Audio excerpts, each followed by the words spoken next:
अलिबाग शहरात नववर्ष स्वागताची तयारी जोरात सुरू असतानाच अज्ञात चोरट्यांनी धाडसी दरोडा टाकल्याची घटना उघडकीस आली.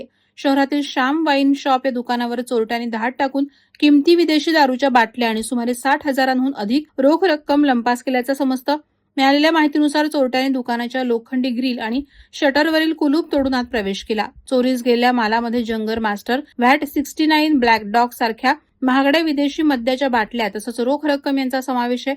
विशेष म्हणजे 31च्या आधीच ही चोरी झाल्याने व्यापाऱ्यांमध्ये चिंता वाढली आहे. या प्रकरणी सरोज देवकीनंदन चौधरी यांनी अलिबाग पोलीस ठाण्यात तक्रार दाखल केली आहे. घटनेची माहिती मिळताच पोलीस उपनिरीक्षक भुंडेरे यांनी घटनास्थळी भेट देऊन पाहणी केली. दुकानातील सीसीटीव्ही कॅमेऱ्यात एक चोरटा कैद झाल्याचं समजतं. सीसीटीव्ही फुटेजनुसार चोरट्यानं तोंडाला मास्क बांधला असून त्याच्या हातात लोखंडी सळई असल्याचं दिसून येतं. विशेष म्हणजे सीसीटीव्हीमध्ये एकच चोरटा कैद झालाय. त्याच्यासोबत त्याचे कोणी साथीदार होते का याचाही तपास सुरू आहे.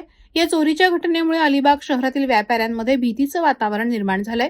पोलीस प्रशासनानं कठोर कारवाई करावी अशी मागणी व्यापाऱ्यांकडून केली जाते. नववर्षाच्या पार्श्वभूमीवर शहरातील सुरक्षा व्यवस्था अधिक कडक करण्याची गरज व्यक्त केली जाते.